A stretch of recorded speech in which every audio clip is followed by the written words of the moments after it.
Hey, welcome to another edition of Blue Jay Banner. Today, I'm Tim Kruger, joined with two guests today. Mike Rochon, who you've seen intermittently here through as we started up this show, and longtime Jays fan and good buddy Mike Schmidt. How you guys doing today?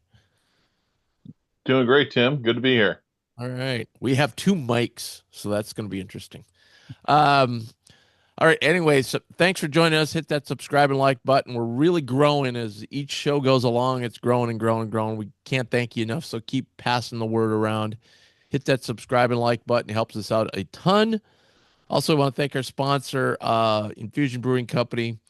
They've just got an incredible list of delicious beers, and both mics have been over at Infusion, and it's a great time and a great place to go to enjoy a nice cold one here during these hot summer days. Although they're thankfully coming to a little bit of an end here for a short period of time, which will be very thankful. But go to infusionbrewing.com. All they got to offer. They got their hours of their tasting room, which is excellent. So go check them out. That's infusionbrewing.com. We're gonna do the before. So today is gonna be a new feature that we're gonna do pretty regularly. It's called Random Blue Jay of the Week, and it's just gonna be a random Jay. You know, you're probably not gonna see Kyle Korver or Doug McDermott in this one. It's just a random player from the past, and we're going to keep it century. So we have a nice firm on. Before we'd always go, if you're picking an all-time team, well, we're going to go back to 1990 or whatever. But now we have a nice firm cutoff. Like they had to play in this century. So I don't know. I kind of like 1990. yeah, but we'll get that started in a bit. We want to do just no, I don't we're gonna have more on this tomorrow's show, but I just want to mention again because people, it's still summer. They still have summer on their mind. Saturday, 4 o'clock on FS1, huge volleyball match. Creighton and Penn State, number two Penn State.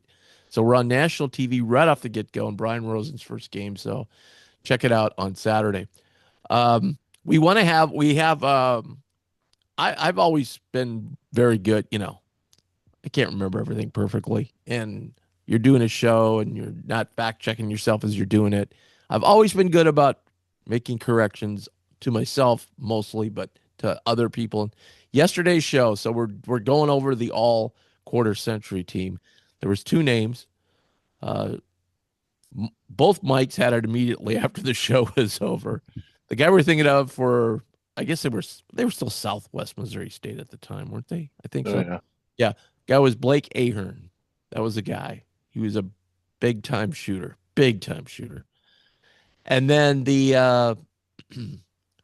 MVP we were saying was Brooks. Brooks played in 2000 to 2005, so he was way back when Southern first got it rolling. The guy we were thinking of that was MVP that year was Jamal Tatum. It was a team with Jamal Tatum, Faulkner, if you remember him, he was a big thug. Just basically, he wasn't very skilled offensively, but he won Defensive Player of the Year. He was just a thug down low. But we just want to make those corrections. Again, everybody got your cup of coffee. Hope you're enjoying it. All right. So now let me explain the game. So we're always going to have at least two competitors here, and I'll keep a total scoreboard track as we move along through the season. And we will have different people on.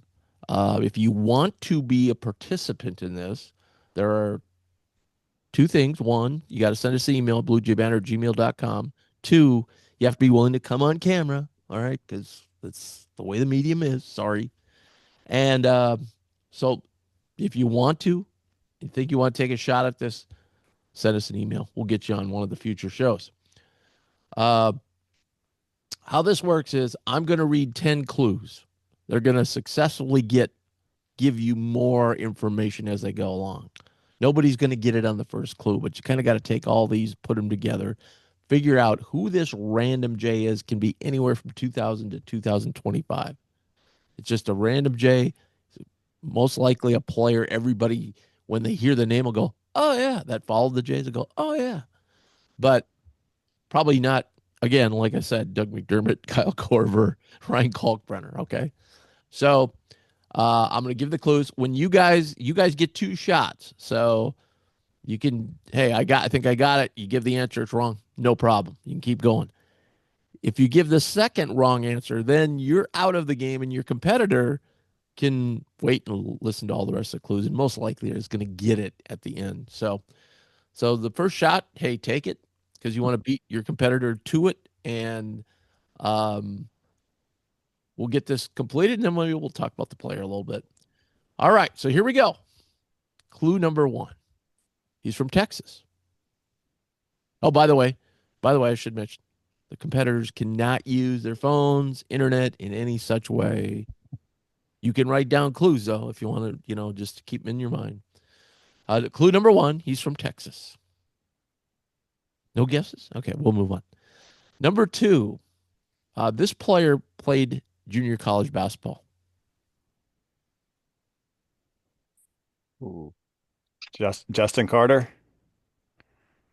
Mike Rochon guessed Justin Carter. That is incorrect. Oh, all right. You have one strike against you. Let me get that down so there's no Yep. controversy later on. Rochon has a strike against him. All right. Clue number 3. This player made a stop in Jacksonville.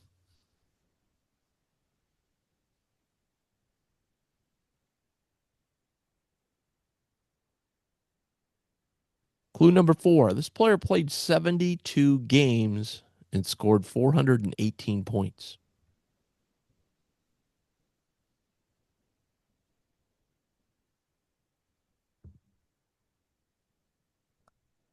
Clue number 5. This player was a bridge player. As in the game bridge? No, it's a bridge. Bridge from one era to another. Huh.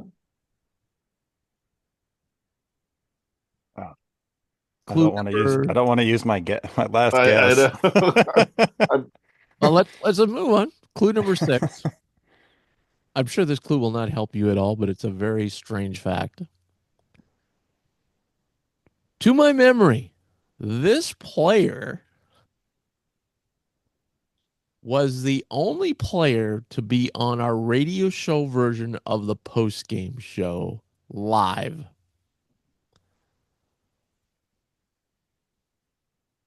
Yeah, that didn't help. I mean, that's an Very obscure fact there. unfact-checkable Very tidbit. obscure fact I've there. got two names and I can't think of either of them, so I know. I think Mike's going to Clue, win here. clue number Uh, 7. Well, you got 2 guesses though, Schmitty. I So, know. I know, but I can't think of the names that I'm supposed to guess. well, that's hard. Clue number 7. This player also gathered 225 rebounds in his career. That takes away one of the guys I was thinking about.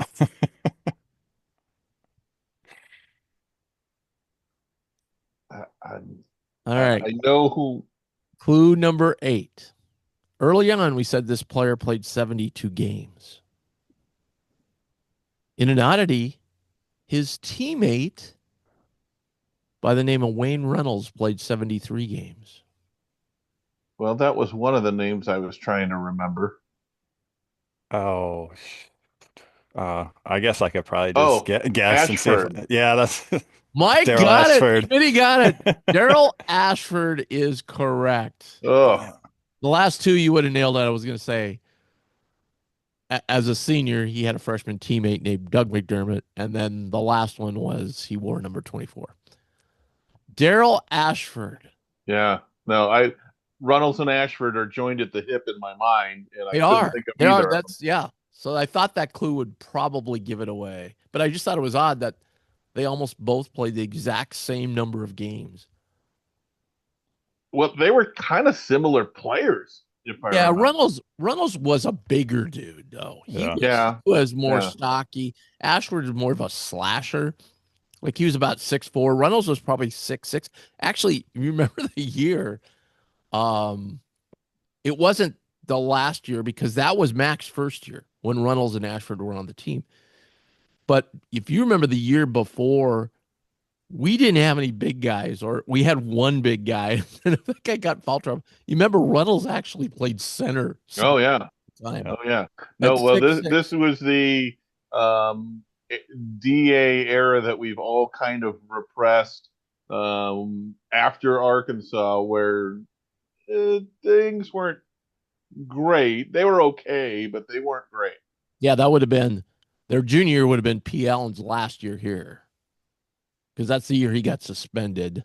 Right, He got right. suspended halfway And through. Max said, "Nah, Oh, I'm not interested in we're not having going any of down that that road. nonsense." Yeah, Yeah, he had yeah, learned his lesson at Iowa State yeah, about yeah. who to have around. So that was Runnels. Yeah, Runnels and Ashford. Ashford was a slasher. Pretty, okay. He wasn't a great 3-point shooter, but he could knock down outside shots. Runnels was basically, yeah, he was kind of well, Justin Carter could shoot from the outside though, but he was kind of like a Justin Carter, Nick Porter kind of. He was a little bigger version of those two guys. I mean, as far as Yeah, he was not tough now. down low. He was really tough down low when If you've he had seen, to. if you've He seen, ba he battled. if you've seen Justin Carter lately, you know that now Justin Carter's one physical specimen. I want Yeah, to tell you. Um, but yeah, Daryl Ashford scored. Actually, I was kind of surprised he'd scored 418 points, career points. He was only here 2 years, so That's more than I probably would have thought. Yeah, yeah, yeah, in 72 games. and maybe that's a testament to who else was on the team. Yeah, Those guys came in, and we needed them to do something and add something immediately. and frankly, you think about it with P. Allen being out, for a good chunk of that year. I mean, Dana kind of pieced it together with duct tape and baling wire, and actually, we didn't have a great season, but we were competitive. I mean, we were right there with other teams. Oh my gosh, that was the year. I wonder if anybody has a duplicate of the classic P T-shirt, "I love me some me," Oh, and sat at the end of the bench because he was suspended for yes, whatever game that was. that was awesome. Yeah. Awesome. Or the story of him down at Missouri Valley Conference tournament. Somebody took the fire escape stairway, and there he is having a little smoke. He And the other he thing, is a none of good it part of surprises creating me. lore of characters and maybe what we don't want from players off the court. and then when we played the semifinal game, we played Illinois State. After we got the miracle Booker shot against Wichita, we played, I think, Illinois State, and they just blew our doors off. Yeah, didn't ISU have a really good post player whose name, of course, I think escapes it me? wasn't it Bradley that Oh, smoked it might have us? been Bradley. Might have been. Yeah, Oh well, Yeah. yeah. Bradley had the 7-footer Patrick O'Brien. O'Brien. Yeah, Was that year though? I don't know if that No, was no, that no, year, but no, I no, was no, no, no. The Patrick O'Brien year when Bradley had him was the year we had Nick Porter because the Valley, I think, didn't they get 4 teams in that year? Because there was Bradley, Northern Iowa, um, Probably Southern, Southwest. yeah, and No, no, Southwest was left out, and they had crazy high RPI well, numbers. that's when Barry Henson was there. That sounds right. Yeah. Or was that Missouri State? I don't remember which one. But anyway, I just remember there was 4 teams and we were actually still in the running for a spot because I remember vividly in my mind Jay Billis on ESPN going, "Well, we're talking a lot about Valley teams. What about Creighton? They've got a case, So yeah, I mean it was like it was yeah, I think that was the year didn't we lose? We lost in the quarterfinal game and we were up because it was a 4 or 5 game. Like this was basically, hey, loser's not going to get in the NCAA tournament. Yeah, Winner winner has a shot. And I remember we were up, we were rolling, we were up by 6, 7 points. We got a rebound. We come down on a semi-fast break. Nick Porter's out there about 25 feet from the hoop. Decides he's going to go dribble between his legs, and there really wasn't any pressure on him. Bounces it off his leg, goes out of bounds, and from that moment on, we got steamrolled the rest of the game. I mean, it was like a total turning point. It was like Mhm. unbelievable because it happened right in front of me. I'm like, oh my It- word. and it was Illinois State. You're right. Okay, That's And what they had Osiris El. Osiris. Oh, that's the yeah, Yeah, that's it. guy. Yeah, Yeah. yeah, that was That was just pre-Porter, I believe. and that was Jankovic's one of his first years, right? yeah. Yeah. But anyway, at halftime, so we're down probably 20 and after, but we're thinking, well, we came back against Wichita, you know. We're out there in warm-ups, and sometimes you're trying to read body language. There was no reading body language. P. Allen's out there in warm-ups. Somebody throws him the ball, and he just like takes two dribbles and throws it back to him. Doesn't even take a shot. He was so checked out at that point, complaining to his teammates. He got really sore because Booker kind of Oh ran. yeah, We yeah. had to have the ball in Booker's hands because Booker could score on anybody, and P. Allen just got all ticked off about that.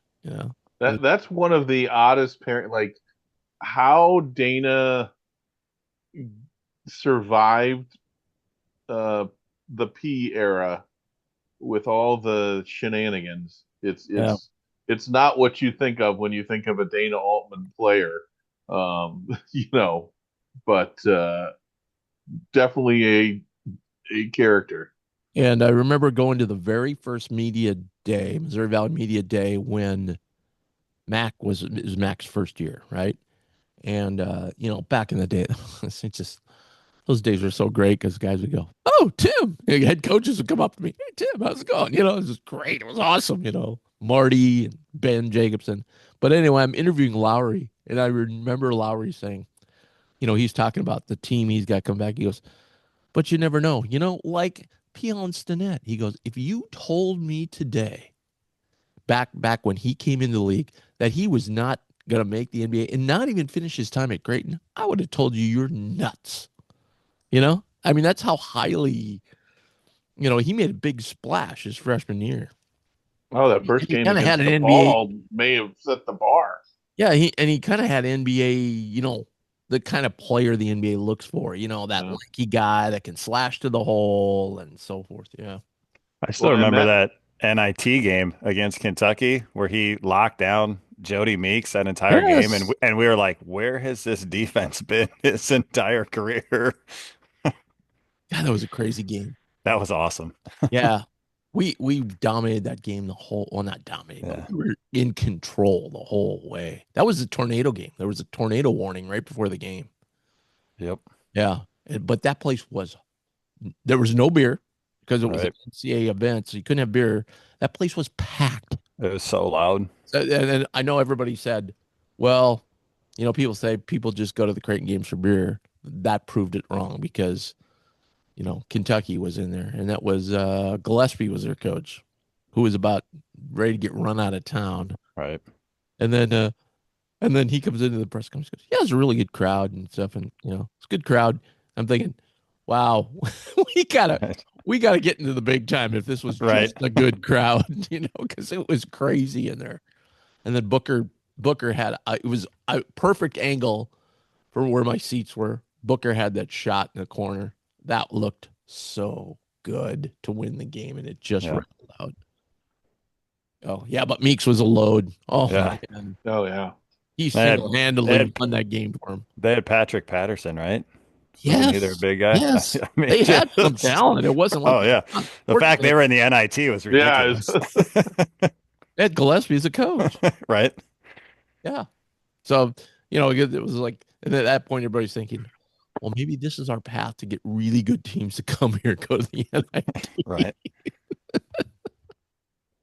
Ah, memories. But Daryl Ashford, so he will go down in history as the first answer in the Random J of the Week contest. Congratulations, Mike Schmidt edged out. See, and there you go. Now, as we go forward, everybody, there was a lesson to be learned. Rashon had it kind of, and he was like, Yeah. I think, and then boom, Yeah. Schmidt I came. feel very fortunate to So when edge you out have such it, a great Blue Jay mind.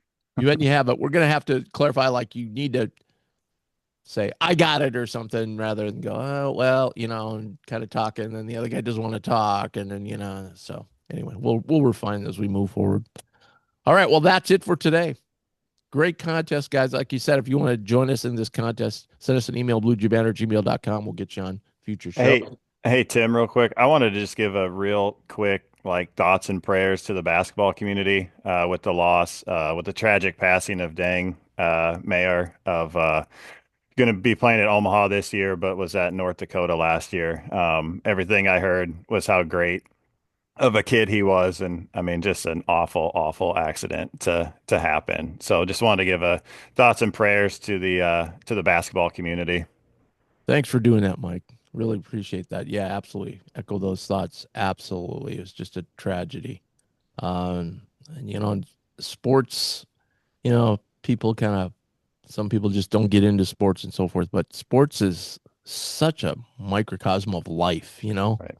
the ups and downs, not only on the court, but off the court. It's just a tragedy that happened. And yeah, thinking everybody over at UNO and our good friends, Adrian Dow and everybody over there. Right. All right, that's it for today. Tomorrow we'll kind of get you set for the big weekend with Creighton taking on number 2 Penn State in volleyball over in Lincoln in a monster event. My God. Thanks for joining us. Really appreciate it. Hit that subscribe button, and we'll see everybody tomorrow.